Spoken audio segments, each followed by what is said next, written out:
네, 이번에는 한일 관계 속 역사 현안에 대해서 설명드리겠습니다. 먼저 전후 일본 보수의 역사 인식입니다. 전후 일본 보수주의자들은 역사 문제에 대해서 식민지 지배의 정당성을 굉장히 강조를 합니다. 다시 얘기해서 일본이 대만이나 한국 등을 식민지 지배한 것은 당시의 세계사적인 측면에서의 제국주의 시대의 시대였고, 단지 일본도 그 일원으로서 했을 뿐이다. 즉 제국주의 시대의 산물이었다. 그러니까 유럽의 제국주의 국가도 마찬가지였기 때문에 일본이 그렇게 한 것은 특별히 문제되지 않는다. 당시는 그게 일반적인 것이었다라고 하는 그런 강변입니다. 또 하나는 제국 일본이 식민지 정책을 하는 데 있어서 다른 유럽의 나라들에 비해서 우수한 점이 있다. 그것은 아시아의 독립을 유지하고 식민지 근대화에 기여했다라고 하는 점입니다. 그러니까 일본의 제국주의는 같은 아시아 국가들을 식민지 지배한 것인데, 이것을 그냥 일본이 아시아를 식민지 지배하지를 않았다면 유럽 서양의 서양 제국주의의 식민지가 될 수 있었다라고 하는 겁니다. 그래서 아시아의 독립을 유지했다고 그러는데, 이 아시아의 독립이라고 하는 게 무슨 의미인가?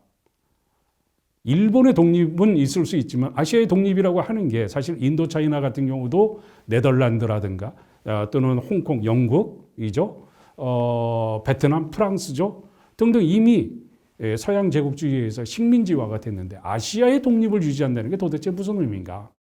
결국 일본이 같은 제국주의의 대열에 껴서 다른 나라로 다른 대륙으로 뻗쳐나갈 수가 없으니까 아시아 대륙에 있는 나라들을 식민지배했을 뿐인데, 아시아의 독립 유지라고 하는 것은 논리적으로 맞지 않는다라고 볼 수가 있겠고, 식민지 근대화에 기여했다고 하는 점도 도로를 넓혔다, 댐을 만들었다, 뭐 등등등등, 철도를 부설했다 하는 등인데, 철도 부설 것만 하더라도 한국이 일본보다 먼저 한 측면도 있단 말이죠. 근데 그런 점에서 보면 또 식민지 근대화론이라고 하는 것도 그렇게 크게 일본의 식민지 정책의 우수성을 뒷받침할 만한 근거라고 보기에는 굉장히 어려운 측면이 있다라고 하는 점입니다.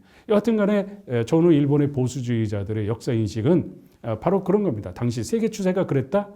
더더군다나 일본은 굉장히 우수한 식민지 정책을 펼쳤다라고 하는 점이었습니다. 그리고 아시아에 패한 적이 없다는 인식을 굉장히 갖고 있습니다. 일본이 패한 것은 미국으로 상징되는 연합국이었고, 그렇기 때문에 사죄를 할 것이 있다 그러면 승전국인 연합국에 한다라고 하는 점입니다. 중국도 승전국의 일원이었습니다. 그러니까 포츠담 선언의 미국, 영국, 중국이죠.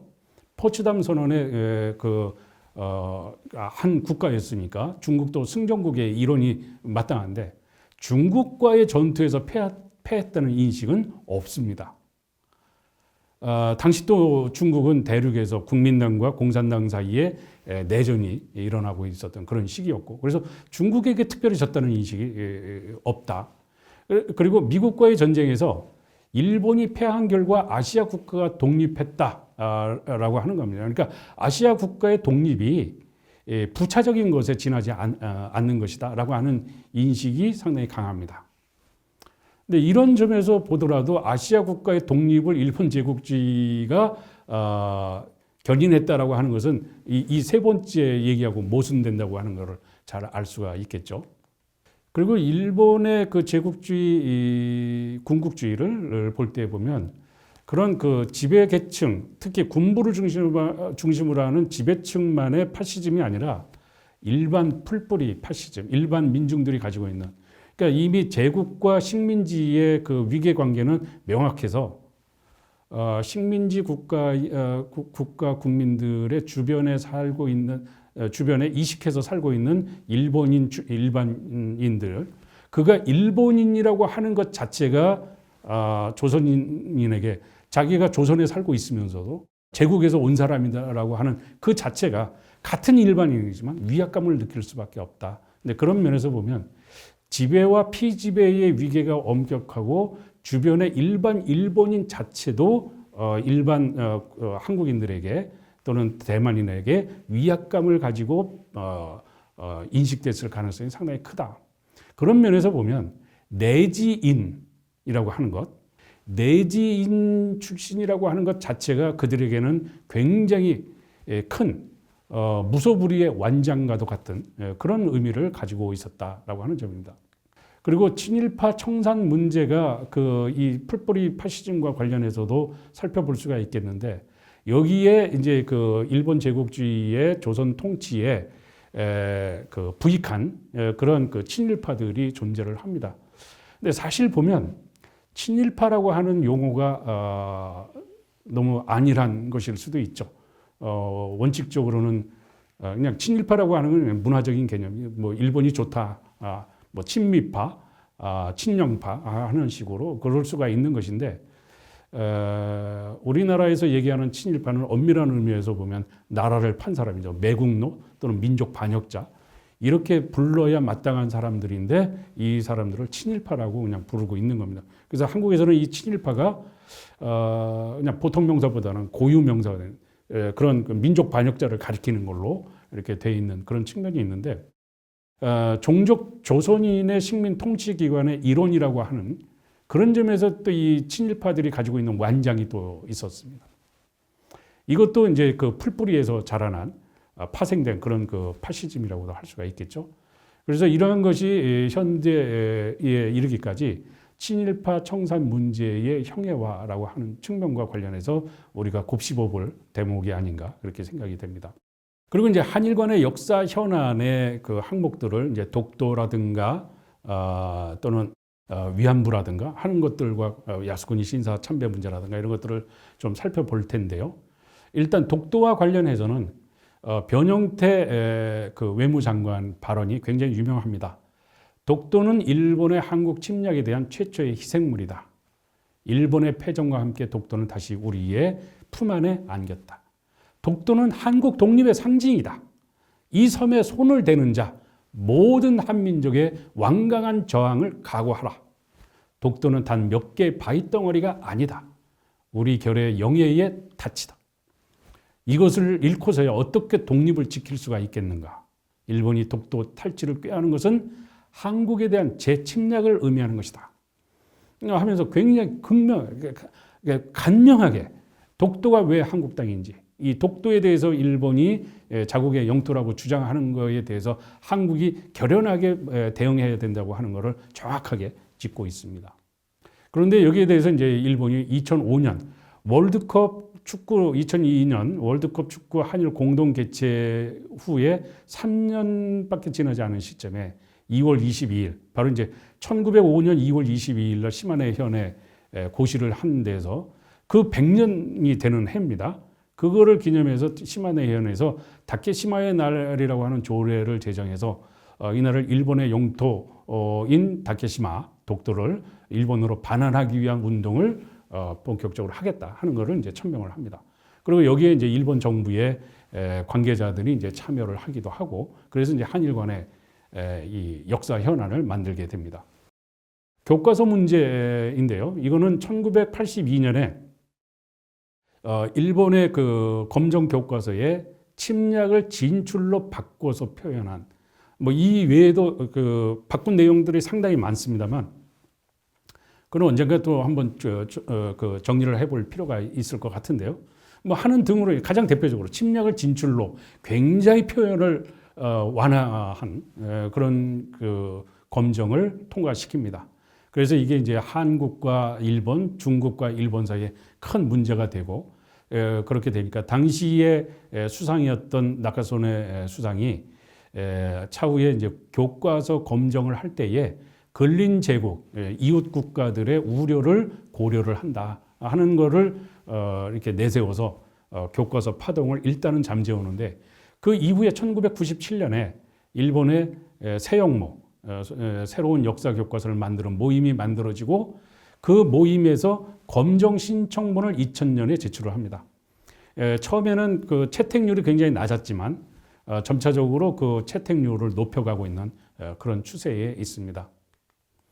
야스쿠니 신사 참배 문제는 이게 이제 그 일본의 정치인이나 또 그 관계 재계의 명망가 있는 그 지도급에 속하는 사람들이 참배를 하는 그런 문제인데 아시아 태평양 전쟁의 A급 전범이 1978년 10월 달에 여기에 합사가 됩니다. 그 이후에 이제 그 참배를 하게 되게 되면은 이게 그 전쟁을 미화하는 것이 아니냐 하는 한국과 중국 등의 비판이 제기되는 것은 불가피한 측면이 있다고 할 수가 있겠는데 이 78년 10월에 A급 전범을 합사한 이후에도 수상이나 또는 의원들이 계속해서 참배를 하고 있는 그런 모습을 보이고 있고 특히 1981년에 다 함께 야스쿠니 신사를 참배하는 의원 모임이 결성돼서 조직적으로 이렇게 참배를 하는 그런 모습을 보여주고 있습니다. 일본군 위안부와 강제 연행 노동자 문제인데요. 이 문제와 관련해서도 책임의 인정과 사죄 요구를 둘러싸고 역사 현안이 벌어지고 있습니다. 사죄의 방식 그리고 다른 역사 현안과의 차이점에서 보면은 차이점이 방금 말씀드린 독도라든가 교과서 문제 또는 야스쿠니 신사 참배 문제 같은 것들은 일본 내에서의 움직임이라고 할 수가 있겠는데 이 일본군 위안부 문제라든가 또는 강제 연행 노동자 문제 같은 경우에는 한국의 그 피해 당사자들이 문제를 제기하고 한국과 일본 사이에서 협상을 하기도 하고 각각의 법원에서 판결을 하기도 하고 하면서 한일 간의 외교 현안이 돼가는 역사 현안이 돼가는 그런 점에서 약간 좀 다른 차이점도 보여주고 있다고 할 수가 있겠습니다. 이 역사 현안이라고 하는 그 문제와 관련해서 저는 많은 기회에 한수산 작가의 벚꽃도 사쿠라도 봄이면 핀다라는 책에 나와 있는 이 표현을 좀 많이 활용하는 편인데요. 여기에 굉장히 적절한 표현을 했다고 생각을 합니다. 그게 뭐냐면 역사에 젖은 양말은 시간에 의해서는 결코 마르지 않는다. 한일 문제는 쓰레기를 채운 연못에 물을 부어 그 쓰레기를 감춘 것 같은 모습으로 국교 수립 30주년을 맞는다. 옛 상처는 그 연못 아래서 녹슬지도 썩지도 않은 채 남아있다. 그것들이 두 나라 사이의 가뭄이 들 때마다 한일 현안이라는 이름으로 튀어나온다. 그런 겁니다. 이게 이제 국교 수립 30주년이니까 국교 수립이 1965년이니까 95년에 쓴 책인데 그보다 또 30년이 지난 그 오늘날에도 이 표현은 아직도 유용한 측면이 있다고 생각을 합니다.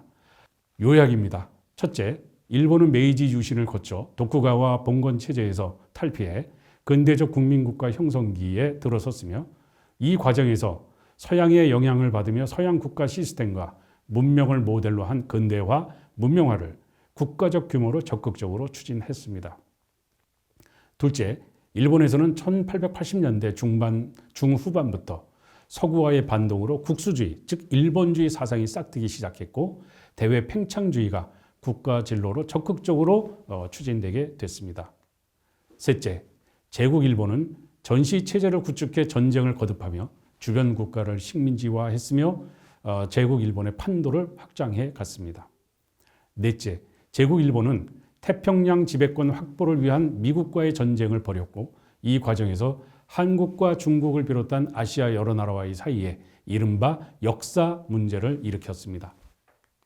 다섯째, 한국과 일본 사이의 역사 현안은 녹슬지도 썩지도 않은 채 현재까지도 남아 있습니다. 지금까지 한일 관계 속 역사 현안에 대해서 학습했습니다. 감사합니다.